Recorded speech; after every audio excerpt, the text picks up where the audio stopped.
If you've got a sore neck, if you've got muscle spasms that you're dealing with, then I'm going to help you to understand how you can fix them. This is something that so many people suffer with, and I am no exception. I get muscle spasms in my neck sometimes that are bad enough that it really just, stops me in my track. And you get that neck pain, and when it gets bad enough for me, like I'll get up and I can't even turn my head more than this. Like it just gets so tight, I can't lean my head to one side, and it just affects everything. I can't train properly, a lot of pain, a lot of suffering, and I've learned over the years how you can deal with it and how you can, fix it. Get it going, get it better. And so in this video, I'm going to share with you everything that works for me and the way that I have learned how to be able to, get on with everything and fix these muscle spasms. And before I do this, I'm going to take a quick moment. This is the boring part of the live stream, but please bear with me. Yanni and I, my business partner and my brother, we're making a move to Twitter, or X now, formerly Twitter. So we're really pushing to get our audience over there because it's a much better platform for content creators. They don't censor, sensitive topics, and they give a much more fair share of the revenue split. We make next to nothing from what we get from YouTube and Instagram and any of the other platforms. And so what you guys can do to really help me, if you like my content, if you like what I do, if you get value out of this stuff, please go over to X, formerly known as Twitter, and give us a follow. It would mean the world to me. And if you're on YouTube and you're not following us or you're not subscribed, please hit that subscribe button as well, because it really just tells me that yes, this content is good and it's worth making, because otherwise, I'm just talking to a screen and I really don't know if what I'm doing is really helping or benefiting anybody. So if you could do that, that would mean the world to me. Okay, so let's talk muscle spasms. So what a muscle spasm is, it's quite funny. I'm fortunate enough that I've befriended some really, really good physical therapists and chiropractors over my years of being a personal trainer. Well, decades now. I've been a coach for 20 years, and I used to say to Phil, one of our physical therapist friends that worked at Unity Gym, I'd say, "Oh man, I've got some terrible knots in my neck today," and he'd kind of just laugh at me and he'd go, "Yeah, knots aren't really a thing. That's not real. That's something that sort of people just say." But he talked me through what it was, and what you've really got is what's called a muscle spasm, and a muscle spasm is actually something that's going on in the nervous system, where the nervous system tightens up the muscles and creates inflammation in a response to generally an overload of the area. And so what an overload of the area is, it's when it's basically when the muscles or the muscles around a joint couldn't handle whatever it is that you were doing at the time that you got the muscle spasm. So it can be, from as simple as picking up the shopping, and you go, oh, and you throw your neck out and you feel this instant spasm, and then it flares up that night. And the inflammation is basically the body's response to be able to deal with the spasm. Like it's flushing in blood and increasing circulation to try to get rid of any perceived injury. And so there's several things that you can do for a muscle spasm. So again, passing on now what I've learned from some exceptional physical therapists. So when I've gone to physical therapists and they're doing the trigger point release, where they're digging in and they go, all right, we're going to do this for 10 seconds, and they go bang, and they hold it in really, really, really hard, and you're like going, oh my God. And then they let go and you get this release and you kind of go, oh wow, that feels better. And when I've asked what's going on there, what's happening, what's going on in the body that causes that? And the answer that I've gotten from many, many physical therapists and chiropractors is we don't exactly know what's going on. But what the best guess is, the best, collection of data from, these hundreds of thousands or millions of data points over the decades of doing physical therapy, is that what they're doing is they're creating a pain response that is greater than what the muscle spasm is, than what you're dealing with, which shows the nervous system that this isn't as bad as what it thought it was. Isn't that funny? So when you get a physical therapist and they're pressing in, all they're really doing is giving you more pain than what you've got, so that your nervous system goes, okay, I can release this. It's not so bad. And so there's ways that you can do that yourself. And I've learned to be very, very good at this with a lacrosse massage ball. You can get these on Amazon for anywhere from $6 to $26, and they're exactly the same. It just depends on where they're made. So, the one that I got, I actually got it from an Australian company. I supported an Australian local business called Iron Edge when we got these, and they were about $10 each, but I've seen them on Amazon for $6, and I've seen them for $20. And it's basically just a really, really firm rubber ball. It's very firm. Like if I squeeze it as hard as I can, it's really moving a couple of millimeters.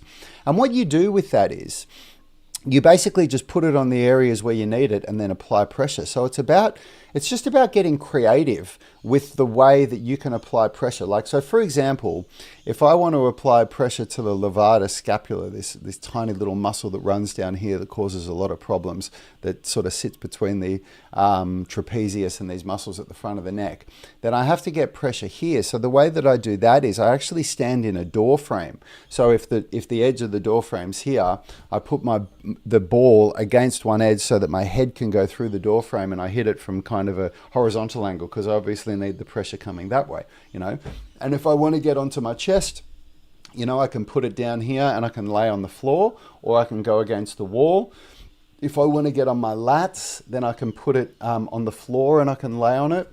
If I want to get on the muscles on my back, I can do a more gentle version by pushing against the wall. That's more gentle. Or I can do a harder version by laying on the floor. Or I can do a really hard version by laying on the floor and going up on my feet, so that basically the only 2 points of contact that are holding me up are my feet and my back on the massage ball, which is really, really intense. Like you won't be ready for that if you haven't done this stuff before. And so by doing trigger point release when you have muscle spasms is a really, really good way to get rid of it.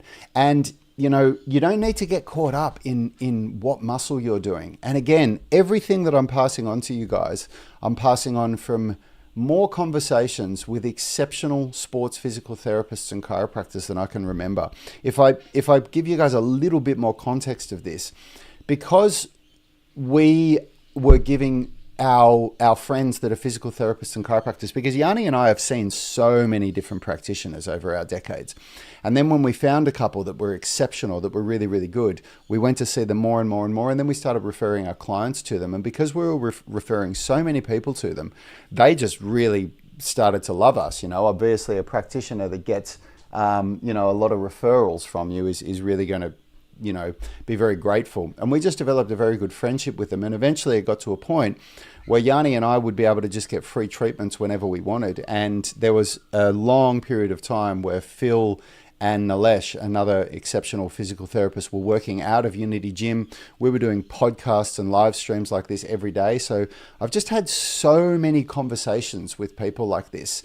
To be able to get a much, much, much deeper understanding of how this stuff works without the formal education that somebody would have when they go to university. So, in comparison to other personal trainers and other coaches that I've had conversations with, they don't have this same understanding that Yanni and I do about this stuff. Now, when I've been doing these sessions with them and I'm asking Nilesh, I'm saying, what muscle are you pushing there? Are you doing the pec minor, or are you doing the pec major, or are you doing the rhomboids, or are you doing the...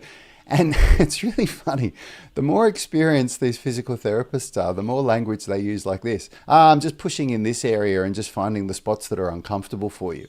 So you don't need to get caught up on which muscle am I pressing? Am I doing the right muscle? It's just about doing the area. And I can tell you that if you've got pain and discomfort in your neck, so if you wake up and your neck is stiff like this, often you'll get some of the best relief from working all of the muscles around the neck that are going to affect it. So for example, when I've got issues going on in my neck, a lot of the trigger point release work that gets done is around my back here. So if you do want to know what muscles, it's like around the mid and lower trapezius and the rhomboids, and the lats as well. Again, words from Nilesh, when I came in with shoulder and neck problems, the first thing he said is, he said, "How tight are your lats?" And I showed him and he said, "Oh yeah, they're okay." And I said, "Why did you ask how tight my lats are?" And he said, 90% of shoulder problems and a lot of neck problems will be fixed just by working on the lats. So the lats play such a huge role in what goes on in shoulder and neck pain. So if you haven't ever gotten yourself one of these balls and really gotten into the lats, and remember that the lat is a huge muscle. I'm going to bring this up because a lot of people, you know, you look at what you see of the lat, which is this big part, this muscle that creates that V shape in a bodybuilder.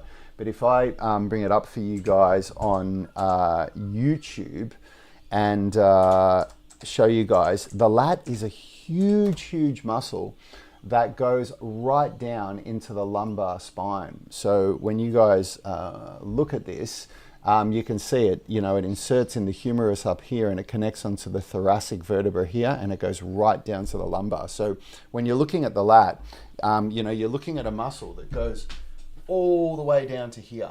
So it's not just about hitting it up here and on the side there where you can see and grab and feel it. It's about, you know, getting the ball, this ball here, and if I can't, you know, put my hand on it easily, but on your back, going right down in different points down your body, just to the side of your spine.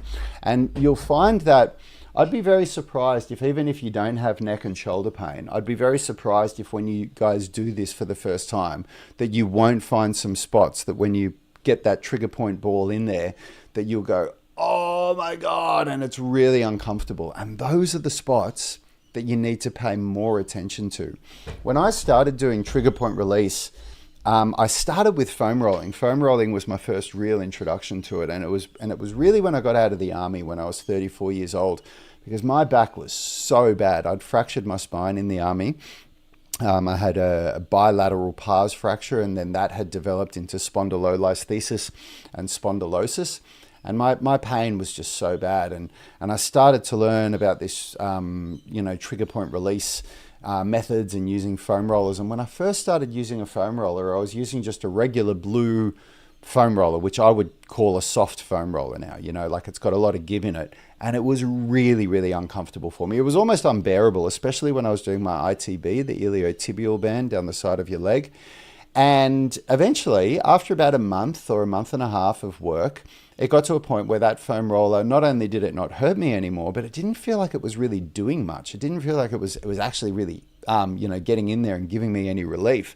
And so then I progressed to a rumble roller, and I'll show you what a rumble roller is. This is a rumble roller, and this is a really intense one. So the rumble roller that I started with was thicker in diameter, like the thickness of a normal foam roller, which I think is about, I don't know, I think it's about 115 centimeters, about 150 mils. I'm not exactly sure.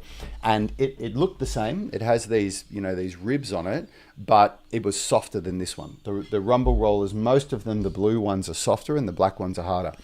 And that was agony for me. It was so uncomfortable.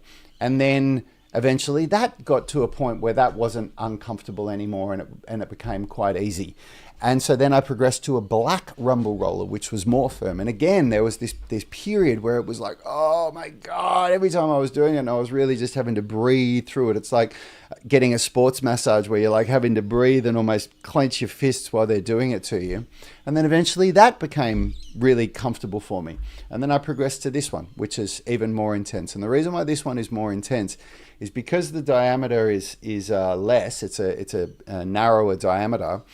It means that you're getting a smaller surface area of contact on the body. So all of the pressure is on a more focused area of the body.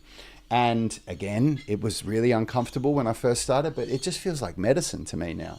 And so if you're somebody that suffers with neck pain or back pain or like hip pain or pretty much anything between shoulder pain, you know, anything between your neck and your knees, I would say, trigger point release is an incredible thing that you can do for yourself. So I've got a couple of questions here, but I'm going to move on to more about muscle spasms. There's a lot more to it than trigger point release, which I'm going to talk about. And we're actually going to get into some much more hard hitting stuff soon, but I'm just going to answer a couple of questions here. So I've got a question. How do you deal with tight neck from all the slap tear rehab work? I know that the head can just can just forward a bit, but because of the high volume, it seems to irritate the neck a bit. Don't you feel that trigger point release is kind of like static stretching? Even if you release it, it's temporary and bounces back to being tight for chronic issues. No, I don't. I don't believe that it's like stretching. And I love that analogy because I know that you've asked me questions before on my channel about static stretching and what do I think of it. And you know, the response that I got, that I gave you was that it's that I, you know, think it's not something that I use very much. It's not a very useless tool in the toolbox. I don't see trigger point release like that at all. So there are underlying issues that are going to be causing you to have muscle spasms that trigger point release doesn't deal with, and all it does is deal with the symptom, makes you feel better, and the underlying issue is going to cause the spasms to come back. So what you're saying there is definitely true, and I'm going to get to that in just a second. But what it does to be able to alleviate pain and allow you to get through your day and continue and get back to normal is life-changing. That is very, very different to static stretching. It really, really is. It's not in the same kettle of fish at all for it. And in fact, for me, it's like it's more like a stitch in time saves 9. Like I've got, so I'm going to make the transition now to seeing a practitioner and going to see a chiropractor or a physical therapist, because that is a big part. Actually, I shouldn't say that. There was a time where that was a huge part of me being able to manage my pain, manage my neck spasms and manage my lower back pain. And there was a period of time where I was seeing a chiropractor sometimes once a week, sometimes once every 2 weeks, sometimes once every month or two. And it just depended on what my symptoms were like. And I've seen chiropractors so many times that I can feel when things are starting to tighten up and when it's going to, you know, get bad for me. And I'm very fortunate that I developed the relationship with an exceptional chiropractor in Sydney named Tom Cartwright in North Sydney. His practice is called Cartwright Physical Therapy. And he basically just gave me free treatments whenever I needed it because he was a friend, he was training. Well, we became friends through me seeing him so much, through me referring so many patients to him or clients of mine, and through him then coming and training at Unity Gym. So I did get it for free. I didn't have to pay for it. And I do get that it's a big fork out if you're going to, you know, have to go and do this stuff regularly. You know, a decent chiropractor is, you know, $130, $150 for your first session and then $85 or $90 for every follow-up one. So I get that what I had, having an open book for that, is not what most people have access to. But, you know, I had some pretty bad stuff going on in my body. I actually only found out recently that in my neck, in several of the vertebrae, I've got spondylosis, you know, degenerative joint disorder. And I've even got, I can't remember what they called it. I think it was spondylolisthesis. Which is something that I've got in my lumbar spine that I have known about for a long time because that got diagnosed when I was in the army. And I got diagnosed with that stuff in my neck because when I moved up to the Central Coast, when we moved away from Sydney, I had to find a new chiropractor because I'm telling you, for me, it doesn't matter what I do. There comes a point where the only thing that gives me really good relief from all this stuff that I'm talking about is a good adjustment from a chiropractor. That's what works for me. I've heard some people really denounce chiropractors and really say that they are charlatans and that they're rubbish and that they're this and that. But I have seen so many chiropractors that I've seen some terrible ones that I would never go back to and I would never refer anyone to.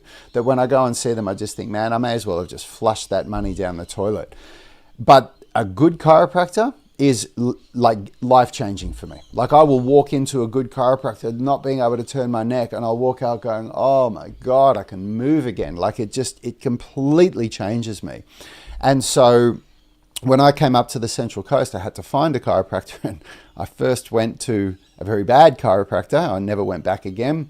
And then through that experience, I shared it with some of my friends that I made up here. And one of them went, oh my God, you got to go and see this one. And I went and saw them and she was really, really good. And so if you've got a bad experience with a chiropractor, I highly recommend that you keep trying a different chiropractor until you get to a good one. Because when you get to a good chiropractor, in my experience with some pretty serious issues going on in my spine, it is a game changer for me. So back to your question, Panther Black. Do I think it's like static stretching in that it doesn't really, make anything better? No, I don't. I think it's very, very different. When you do trigger point release regularly, like I do, it's like keeping the wolves at bay. It's like stopping the flare-ups that are going to get you to a point where you, like if I didn't do trigger point release and I didn't know how to deal with this stuff myself, I would still have to go to a chiropractor or get a sports massage probably every other week. If I wanted to be able to do the stuff that I can do, I would still have to do that stuff. Amber's saying, do you only do trigger point release when you have the pain, or is it something you should do regularly to keep from getting pinched? It's something you should, I think it's something to do regularly. I like to think of it like a daily check-in. It's a really, really good way. If you have the time, we actually used to do at UDD Gym, excuse me, we used to include used to take about 6 or 7 minutes of foam rolling routine for the whole body, which is now part of the 20-minute mobility routine, which for any of you guys that don't have this is part of the flexibility masterclass, which you can get from our website, which, by the way, we have a Black Friday sale on right now, and they're all half price. So if you want to get this, now's the time to do it. Go to unitygym.com. And so we used to do that foam rolling routine every day as part of our warm-up because it is so good for the body. It just keeps everything at bay, and it's like this daily check-in, where you do this foam rolling and you'll feel a spot where you'll go, oh, that wasn't sore yesterday. And so you'll know to pay more attention to it. And by doing that daily, you're preventing these spasms from happening. We removed it eventually from the warm-up, which is why the UMS warm-up that you have now, Amber, the 10-minute warm-up, it doesn't include it, because when people have only got 60 minutes to work out, the truth is I wouldn't put 7 minutes of foam rolling above the strength and flexibility training that we do in the UMS. And this is the power of the UMS. If you don't know what that is, it's the unified movement system that we teach with our online coaching. This is the power of it, is that we developed the UMS over, I could say over 20 years of being personal trainers, because that's the truth, but we actively developed it when we named it the UMS, and we were really creating this system that we could teach to our tribe. We developed it over a 10-year period, and we were constantly reviewing what we were doing in our classes, because we only had 60 minutes to train everybody, and the results that they were getting. And we had, 3 people that had really, really different passions about their training. We had Richard, who was really into bodybuilding. He was all about, hypertrophy and bodybuilding and physique training. We had Yanni, who was into bodybuilding, but strength training as well. He was really into his strength training, but also into physique training and bodybuilding. And we had me, who was really into, movement training. I was into calisthenics and flexibility and, all things movement. And so we were always I was always trying to, put more flow and calisthenics and flexibility into the sessions. And Yanni was always trying to, maintain the amount of, he was always saying, this is not enough volume to, build strength and to really get stronger. And then Richard was always just throwing his hands up in the air going, oh, this is shit. You're never going to build muscle, like this with this much volume. And over the years, with this push and pull, we basically just had to remove so much to get it to this point where we were all satisfied that, doing this workout, it was enough for me saying doing this workout will make you flexible. And it was enough for Yanni and Richard to say, yes, this workout will make you strong and it will build muscle. And we had to remove so much stuff from that. I had to get rid of all of the flow and the locomotion. We just got to the point where we realized it just doesn't have a place in what we're doing. That's something that if anybody wants to learn that, they're going to have to add time to their workout, so add a second workout in the day like I was doing when I was really applying myself to that stuff. And so that's why the foam rolling isn't in the warm-up now. But if you have the time, Amber, when you do your UMS workouts, if you have a spare 7 to 10 minutes to do some trigger point release, I highly recommend doing it. It is such a good way to start your workouts for those of you that have the time. And, at the end of the day, your workouts, what you do in your workout will change sometimes from day to day, because sometimes you'll get up in the morning and you'll go, oh man, my neck isn't feeling that good. On that day, a priority for you would be to get your neck feeling good. And if that means that you've got to cut your strength and flexibility training by about 3 sets, and I'm going to talk about that now, I'm going to transition to this, how do you deal with a muscle spasm in your training, then that's actually the best thing for you to do on that day. Because what you would do is, if I get up and my neck is feeling like, oh, that's not feeling great, then I will absolutely do more trigger point release work and more flexibility work at the start of my workout. And that's when I'll also break our golden rule of not doing static stretching or not doing a lot of stretching work before strength training. Because in that moment, I'm not going, if I try and do my workout the way that I would do it if I didn't have a spasm, where I'm really pushing myself, like look at my workout that I posted a short from yesterday, where I'm showing myself doing weighted dips and weighted pull-ups using wave loading, overload technique. And if I was trying to do that, where I'm doing 2RM, max effort dips and max effort pull-ups with a muscle spasm, that's potentially going to make it a lot worse. And so in that moment, the priority for me is to get that neck feeling better. And so I'm absolutely going to do, sometimes if that's what I'm dealing with, I've done 15 or 20 minutes of trigger point release and flexibility work. And so what do I mean by flexibility work?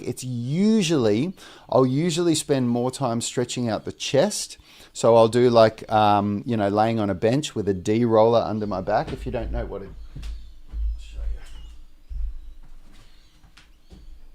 If you don't know what a D roller is, this is a D roller. So it's basically a half a foam roller. This is an excellent piece of specialized equipment that you will almost never use except for 2 or 3 different exercises. But for those 2 or 3 exercises, it's absolutely incredible. And what you use it for is to lay down with your spine going down it. So head up one end, bum down the other end. So you're laying that way on it. And what the whole purpose of that is to basically allow your scapula to fully retract when you're laying on the ground or on a bench, because your scapula can't fully retract when you're doing that. So there's certain movements, like for example, when I do chest flies, I want my scapula to be able to retract all the way and protract. And so by laying on that for a chest fly, it allows my scapula to come through full range of motion, which is really nice. You can even do that for pressing sometimes. We don't teach that in the earlier phases, but in later phases, you can also use that. And so it's also really, really good for a beautiful chest stretch. So if you lay down on a bench and you lay on that D roller and you grab a couple of really light dumbbells, like only about 2 pounds, 2 to 4 pounds, and then you just allow the weight to pull your shoulders down, that gives a beautiful chest stretch. And a lot of problems that come in the neck are exacerbated by this, forward rounding that we're doing at a desk.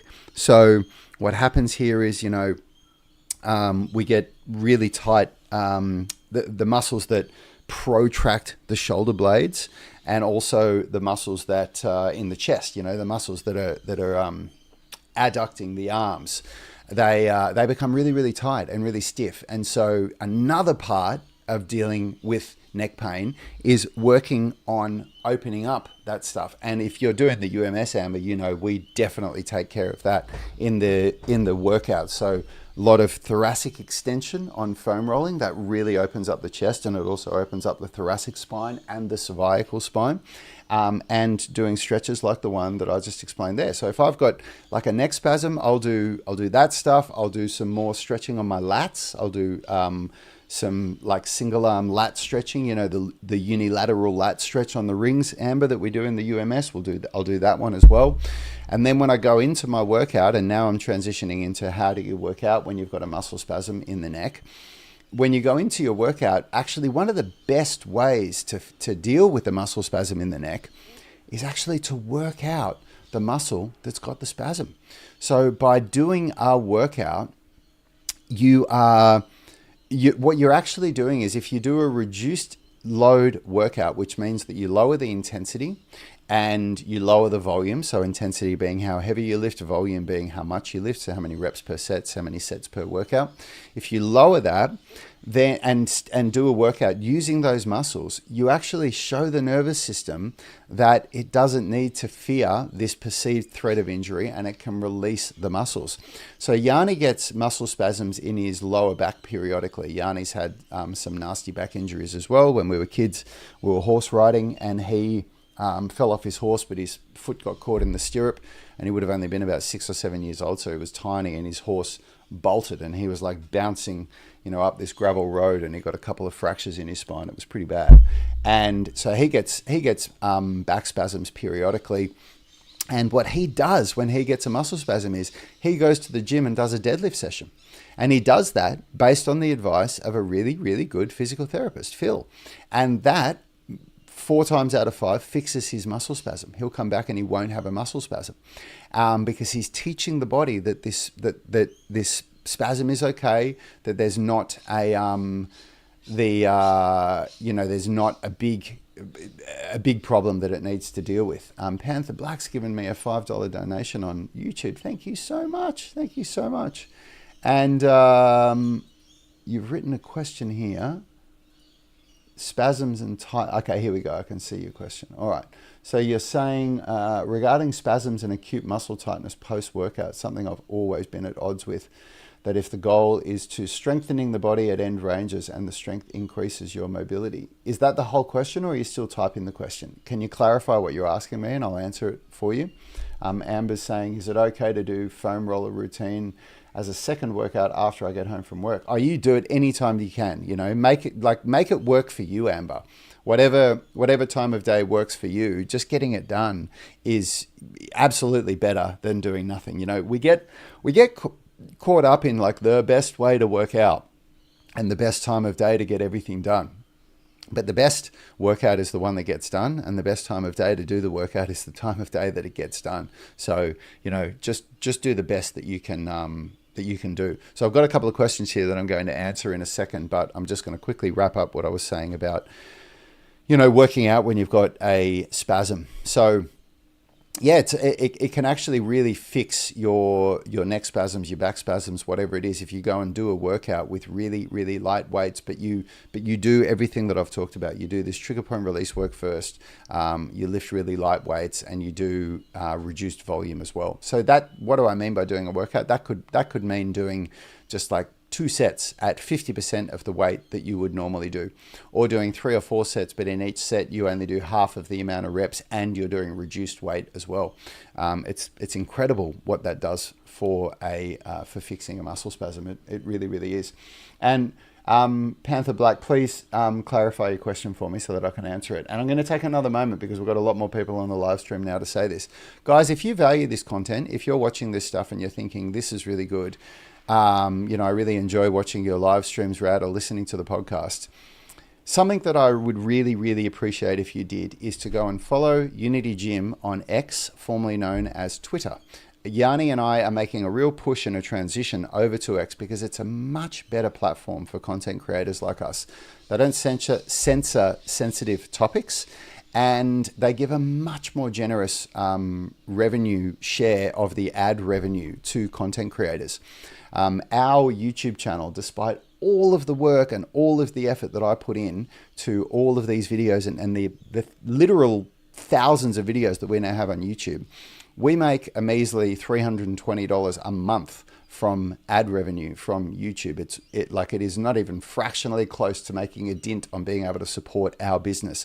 And of course, we need money to be able to support the business. The more money we have, the better content we do. I really, really look forward to the day when I can hire a videographer so they can come and film me do stuff so I can make much, much, much better content. So it really, really helps us to grow. And it also tells me that what I'm doing is valuable and is worthwhile. So if you haven't done so yet, please, please, please go over to X and follow Unity Gym. It would mean the world to me. It really, really would. Panther Black, I'm still waiting for you to clarify your question there for me. So I'm going to move on to another question. Have you ever used a plain PVC pipe in the same way you would a foam roller? I have found foam rolling before PVC rolling to be very helpful in releasing knots or spasms. I haven't, but it's the same concept. What you're basically doing when you do that is you're starting with something more gentle to warm you up, and then you're going to something really, really intense. And I know people use PVC piping. I know that they it's definitely a viable option. I've never used it. I've had rumble rollers and foam rollers, so I've been able to do them. Panther Black saying, however, I find in the days following the workout, you're more tight and less range of motion. Is the thought that after a few days, once you've recovered, rolling trigger point release that the newfound range of motion and strength increases your flexibility? Yes and no. It is very normal to feel tight and feel a reduced range of motion the next day, especially after a really good strength training session. But there is a balance to be had, because when you go too hard, when you train too hard, your body will respond with, DOMS and a reduced range of motion the next day. And I've found that with my flexibility training, when I'm pushing myself too hard, and remember, I'm talking about flexibility training here, which I know you understand what I mean because you've listened to my content a lot. So we're talking about end range strength and loaded stretching here. When you use those methods and you go too hard with it, and you wake up the next day feeling really stiff and sore, I have found that stifles your flexibility progress. So you want to be going really, really hard with your end range contractions. That is important. But then with the loaded stretching, you want to take it easy. You do want to be challenging yourself, but the load shouldn't be so intense that it shouldn't cause pain. It shouldn't cause muscle tears like when you're lifting weights. Of course, I mean micro tears. I don't mean a real muscle tear. I mean the kinds of tears that create DOMS. And if it feels that sore the next day, and that you have a reduced range of motion, two things. Number one, if it can be fixed with a good mobility routine, like our 20-minute mobility routine, where you do some foam rolling, so you do some trigger point release, you get this metabolic flush in the body, because that's what foam rolling does as well. It flushes the metabolic byproducts that come from strength training. All these people used to call it lactic acid. And lactic acid is something that is present after exercise, but it actually is not what causes the discomfort and the pain and the cramps.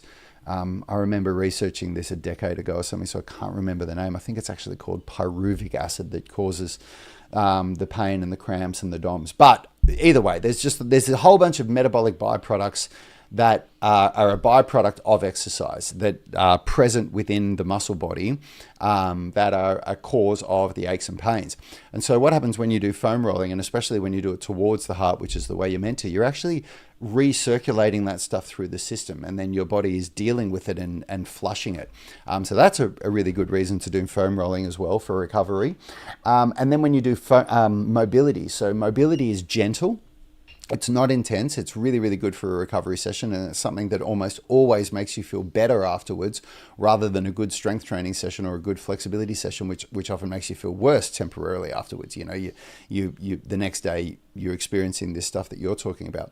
So if you've got that experience, and then you do, your 20-minute mobility routine where you're doing your foam rolling and you're doing your daily mobility, and at the end, if you feel good and you feel okay, then game on, keep at it. But if that still doesn't help you to feel better, then you have potentially gone too hard, and I would experiment with backing off. And I resisted this concept for so long. When I was in my juvenile years, and I'm talking about only 10 years ago, before getting these slap tears, which was the real wake-up call for me, I would hear people that were very, very experienced tell me these concepts. Don't train too hard, going to a lower intensity, but being able to train more consistently will yield a better result. And I would hear it and nod my head, and I would not do it. I would still just go hard. And I finally started adopting it. I finally started backing off a little bit in my workouts, focusing more on being able to finish the workout feeling good and knowing that the next day I'm going to be able to get up and get into my next workout. And I get so much better results from that. It just allows me to train more consistently with less pain, and without feeling like I need to take days off, without feeling like I get these muscle spasms that prevent me from training, and without having to go and see chiropractors as much as I used to. So that approach works really, really well for me. Ashish is saying, if any muscle is tight before a workout, should we stretch it or foam roll it? Foam roll it. It's very rarely a good idea to stretch a muscle before a workout. Mobility is good, and foam rolling is good, but stretching is not good before a resistance training session.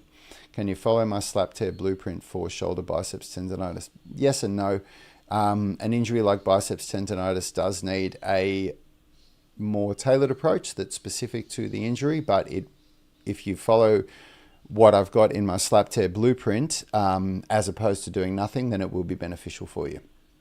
Another question. For me, if a muscle is tight before training, I usually foam PVC roll, and then perform the exercise with very light weight through a slightly greater range of motion than the working sets. Yeah, that's a really great strategy. That works really, really well. So the last thing that I want to talk about, and this is a big one, this is a really, really big one, is chronic inflammation. And what are you doing to reduce chronic inflammation? Because if you're not actively trying, you have no idea how much chronic inflammation, the role that it's playing in your muscle spasms. It is a big, big, big part of it. And if you're not actively trying to reduce chronic inflammation, then you are going to continue to experience muscle spasms, and the severity of them is going to be worse. So what can you do to reduce chronic inflammation? Now, sadly, if you're in America and you eat the American diet, then it is going to need to be drastic change.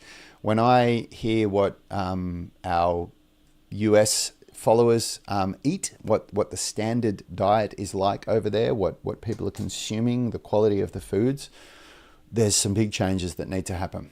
And even in Australia, when I look at the average Australian diet, man, people need a big wake-up call if they want their body to thrive. So the ways that you can reduce chronic inflammation are, I was going to say, how do you know if you've got chronic inflammation? I'll tell you one of the first ways that you know that you've got chronic inflammation. And I don't mean to sound arrogant when I say this. I really don't. And I hope it doesn't come across this way, but I'm going to share something that a lot of people say to me, and I'm going to share why it happens. And I'll take my glasses off to say this. I get told so many times when people find out that I'm 46, I turn 47 next year. So many people say to me, oh my God, I cannot believe you're that old. Some people think I'm in my late 30s. Some people think I'm 10 years younger than I am. And a huge part of it is, if you look at my face, you can see that I don't have a sort of a puffy look to my face that a lot of people have. I don't have big bags under my eyes. And I actually had a really bad sleep last night. I didn't get a good sleep. My son woke up in the middle of the night. So if you look at my face and you notice that it's not that puffy and that I don't have big bags under my eyes, that is a sign that I don't have chronic inflammation. If you look around, and the truth is, at least in Australia, and I can only imagine it's the same in the US, and I can only imagine it's the same in the UK as well, because it's the Western world, it's the Western diet that I'm about to talk about. If you look around at the average person, when you look in their faces, there's not a lot of people that have that, I was going to say slim, but it's not slim, the not puffy look in their face. There's not a lot of people that have that. And that is one of the first signs to me of chronic inflammation. Because it causes your fat cells to just retain more fluid, and you can have a dramatic reduction in chronic inflammation in literally a couple of days if you do what I'm about to say to you. When I do the things that increase chronic inflammation, I will get this puffy look in my face, and I can feel it in my fat cells around my stomach. Within a matter of days. Like, it happens so fast, and the reverse can happen as well. And so what you can do to fight chronic inflammation, without a doubt, the first thing is to focus on your circadian rhythm. Get good sleep. The amount of people that aren't prioritizing good sleep, which means that you have a bedtime. You have a time that you go to sleep every day so that your body gets used to that. And that's what a circadian rhythm is, so that you wake up naturally at roughly the same time. That's the first thing. The second thing is to look at your diet. And there's a lot that goes on with chronic inflammation, but the biggest, if you just want to simplify it, just start eating whole foods. Stop eating processed, refined shit, and do your best to get decent quality food if you can. If you can get grass-fed meat, that's a huge plus. If you can eat grass-fed meats and free-range, poultry, like free-range chicken, free-range eggs, if you eat that stuff. I don't eat organic vegetables all the time. I'm aware of, they have this list that sort of gets updated yearly. They call it the Dirty Dozen and the Clean 15. And like, if you just Google Dirty Dozen and Clean 15, it's basically the 12 fruits and vegetables that you really want to get organic because they have the highest amounts of pesticides on them. And then the 15 fruits and vegetables that, if you can't get them organic, not so bad because they don't have as much pesticides in them when you're eating them. But absolutely, whatever the quality of the food is, start eating a whole food diet. Stop eating foods that come from a packet that you have to open to get to it. Unless, of course, we're talking about where you go to the supermarket and you get, the portion of lettuce or whatever that's already in the packet that they have in Australia. I don't know how that comes over in other countries, but in Australia, in the fresh food section, we have that. And the easy way to think about this is the good food is around the edge of the supermarket because that's where the fridges are. That's the food that's going to perish if it's not in a fridge. It's going to go bad in a couple of days. And everything between the fridge is the stuff that's going to survive on shelves for years.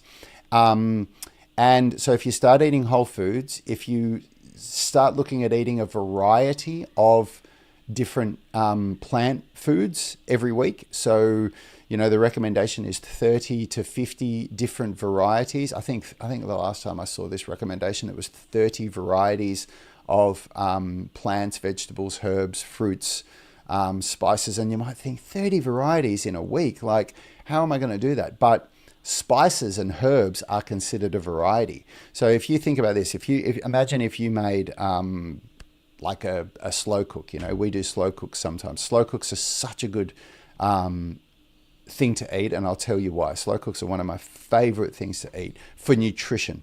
Because when you do a slow cook, you can cook the really healthy part of the animal that's actually a bit cheaper. So like we do, lamb is a big thing in Australia. So we do a lamb leg, and the lamb leg is much cheaper than the really nice cuts of beef, like the sirloin steaks and the T-bone steaks and things like that everybody wants to eat. And it has a really high fat content, which is good, and you're getting the bone in there as well. And so when you slow cook it with the bone in, there's so many nutrients that come from the bone that go into the slow cook that you're not getting any other way. It also cooks it at 100 degrees, no higher than 100 degrees Celsius, which means that you're not killing a lot of the enzymes in the protein. When you fry foods or when you roast food at above 100 degrees Celsius, you kill a lot of the nutrients in the food. So that's another go-to meal that we cook is we do a slow roast, which means that we roast for 6.5 hours. It's not really a set amount of time. We basically just put it in at about lunchtime and then we take it out at dinner. It's one of the easiest meals that you'll ever cook.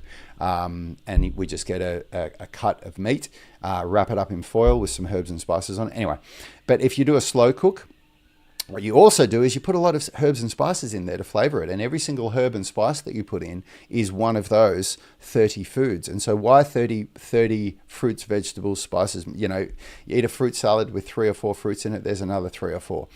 Put in your slow cook, put 5 different types of vegetables, there's another, 5 varieties. And the reason why is because the more variety of plants, foods that you have, the better your gut microbiome is going to be. And your gut microbiome plays a huge role in chronic inflammation, plays a huge role in your pain experience. So that's nutrition touched on. And whenever we talk about nutrition, there's a reason why for you guys that follow me, that you'll notice I very, very, very rarely talk about nutrition. I don't consider myself to be a nutrition coach, and there's a reason why I don't.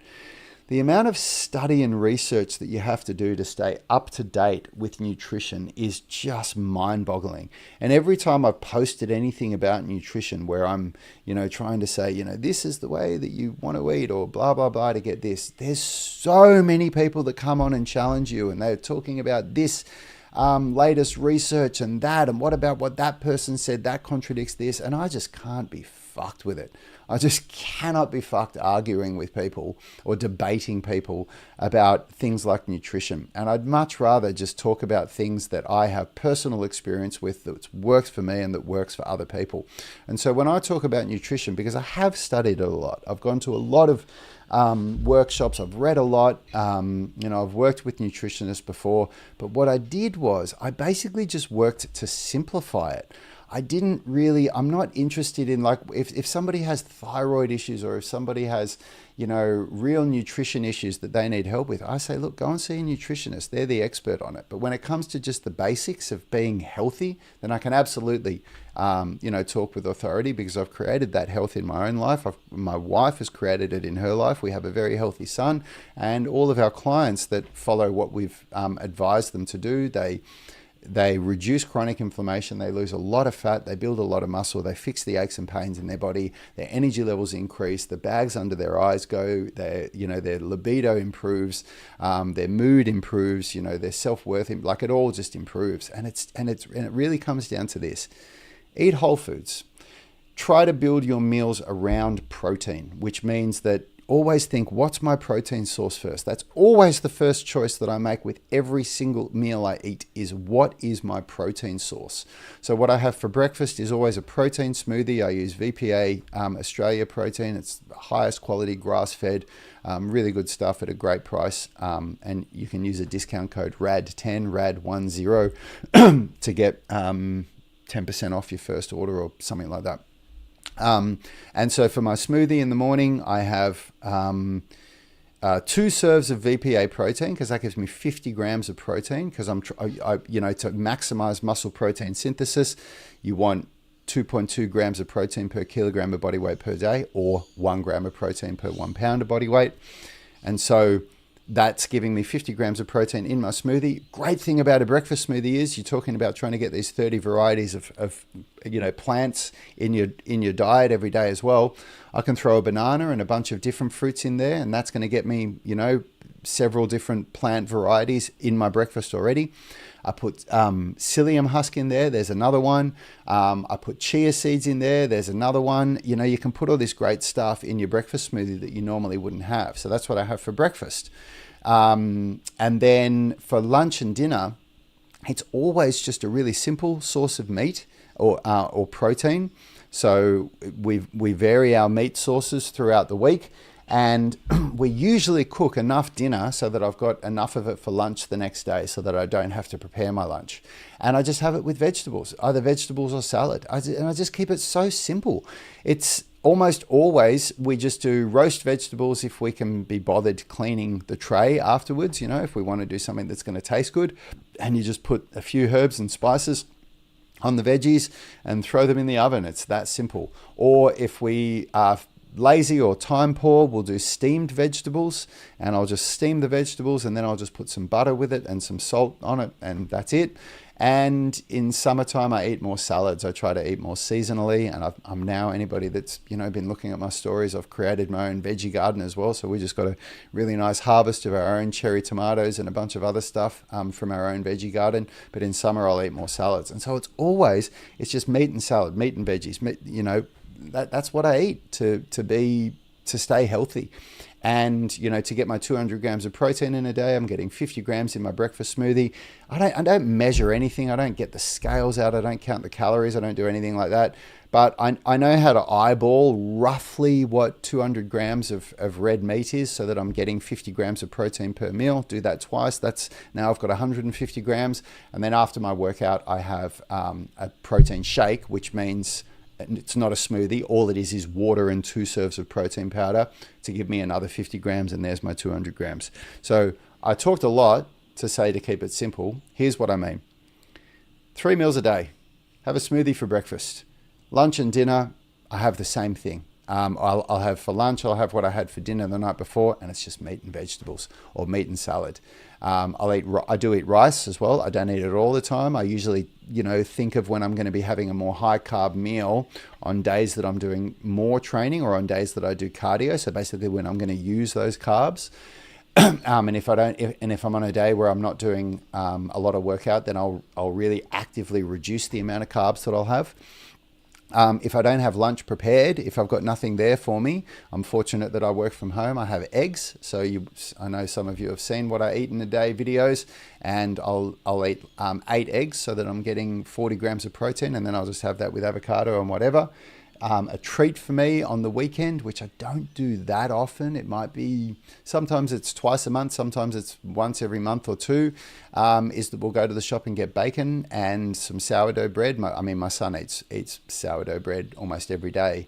And I'll have, a couple of slices of sourdough toast with eggs and bacon. And, that's like a treat breakfast for me. And that's what I do to keep it simple with food.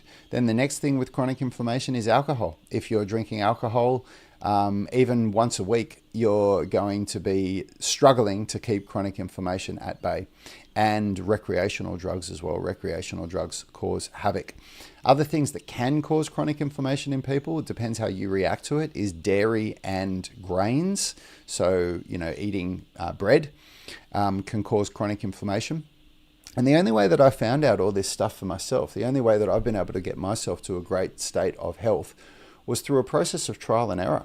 Because I went and saw a lot of nutritionists, I saw a lot of naturopaths, and what they basically tell you is, I want you to eliminate this food group for 30 days and we're going to see what it does to your body. And so then you go and eliminate dairy, all dairy products for 30 days. You see how your gut feels, you see how your body feels, and then you reintroduce dairy. And if it doesn't serve you well, if your body doesn't react well to dairy, you will notice it instantly. When you drink a glass of milk, you have a meal that has a lot of dairy in it, and you'll start to feel like you're congested, your stomach will feel bloated, your energy levels will drop, and then immediately, I don't tolerate dairy very well. And if you want to thrive, if you want to have low inflammation in your body, if you want to have high energy levels, a higher libido, if you don't want your aches and pains to be constantly bothering you, then don't consume dairy or consume it very little. I'm somebody that doesn't do very well with dairy, and so I have virtually no dairy. Same thing with bread. Don't eat bread or any grains for 30 days. See how it makes you feel, and then go out and eat a pizza, or eat 4 pieces of toast or something and see how it makes you feel. See what it does to your body. See what the immediate response is and what the response over the next 24 hours is. And if it's negative and you want to thrive, stop eating grains. I'm not saying don't eat carbs. I love carbs, but I'm saying if you're somebody that doesn't go well with grains, then, ask yourself what you want more. Do you want to be able to feel good and thrive, or do you want to be able to eat grains? And I know this is hard. I know this is really extreme, but you know what? None of the good stuff in life comes from without making, big change. The big changes are where the greatest results are going to come. There is a grocery, I'm getting a comment here. There's a grocery store in the US called Aldi. They have it in Australia. It's a German store, and they have some very inexpensive healthy food. I can buy a 1 pound bag of mixed broccoli, carrots, cauliflower for $1. I eat a bag a day. Well done. Well done. We have Aldi in Australia. They're a German company, and they're an incredible supermarket. They're incredible. I'm friends with the CEO of Vodafone Australia, and he is friends with the CEO of Aldi Australia. And I made a crack to him one day about Aldi before I used to shop there, saying, "Oh, but they're just cheap crap." And he just looked at me and said, "Oh no, they're not." And I said, "Well, how do they get their prices down so much if they're not, selling you low grade produce?" And he said, "It's the most incredible business model. They only ever buy 1 or 2. There's very few options of any product that you can get in Aldi. And so they don't have to mark their prices up based on, I can't remember what they call it in supermarkets, but it's when stuff goes off and they can't sell it. And when you go to Woolworths or Coles in Australia, I don't know what you guys have in America, but in Australia it's Woolworths and Coles that are the big ones. They have all the different brands of the same product. And so they have to factor into their prices that when people haven't bought a certain amount of this and they have to throw it out because it's gone off, that's factored into the price. But with Aldi, they don't have to do that. With Aldi, when every single item of one product always gets sold because they've only got one option. And so when you go to Aldi and you want tomato sauce, you've got one option. And so that's how they can keep their prices so low. It's an incredible business model. And I love Aldi. I'm right behind them. So that's pretty much it, team. If you came late, rewatch this because I went right through how you can deal with spasms in your neck and even in other areas of your body. And if you've gotten this far and you haven't done so yet, please go and follow me on X, or formerly known as Twitter.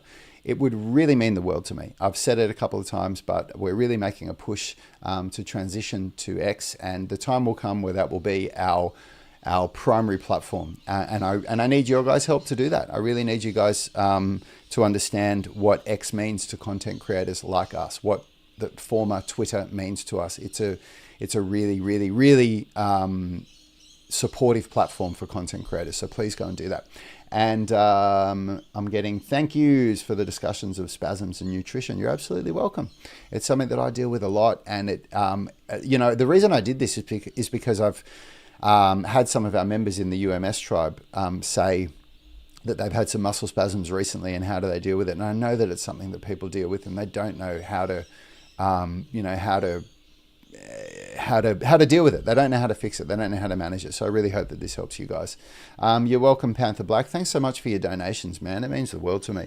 And yes, everybody, a staggering 85 or 90% of our followers on YouTube, or our viewers, I should say, aren't subscribers to the channel. So please subscribe. All these things that you do, subscribing, liking, sharing, commenting, following us on X, it shows me that what I'm doing is appreciated and is valuable, because without that stuff, I start to question whether what I'm doing is worth my time, whether I shouldn't be putting my efforts into other things. So please do all that stuff for me.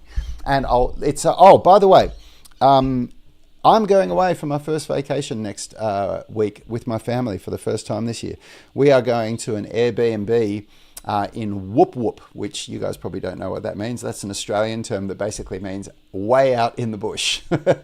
So we're going out to a farm. We're getting away from everything, where it's got a private pool and an enclosed backyard so we can bring our dogs. And my wife and I are going to do 2/5 of fuck all for a week. We are going to sit around the pool and we are going to relax. So I'm going to be completely detoxing from social media. I won't be doing any live streams or anything like that next week. And my live stream's upside down on X. Is that true? Is that really what's happening? It doesn't look like it's upside down to me. That is really weird. All right, I'll have to check that. Thank you so much. But now it's stuck sideways. That's really weird. Anyway, I'm getting used to it, getting used to the platform. So, next week I will not be doing live streams, but the week after I'll be back, and I'll be back in full swing. And a part of the reason why I'm doing that is because Christmas and New Year is the busiest time of year for us, by far. It is by far the busiest time of year. So, I'll be working right through that period, but having a holiday next week. So there we go. Sideways for you now. Yeah, upside down. All right. Well, I'll have to work out. The other streams that I did weren't that, so I must have made a mistake today. So anyway, I will see you guys all in a week. Thank you so much for watching. Thank you for all the love. Thank you for all the support. Go and follow my upside down streams on X, and I'll see you guys soon. Have a good one.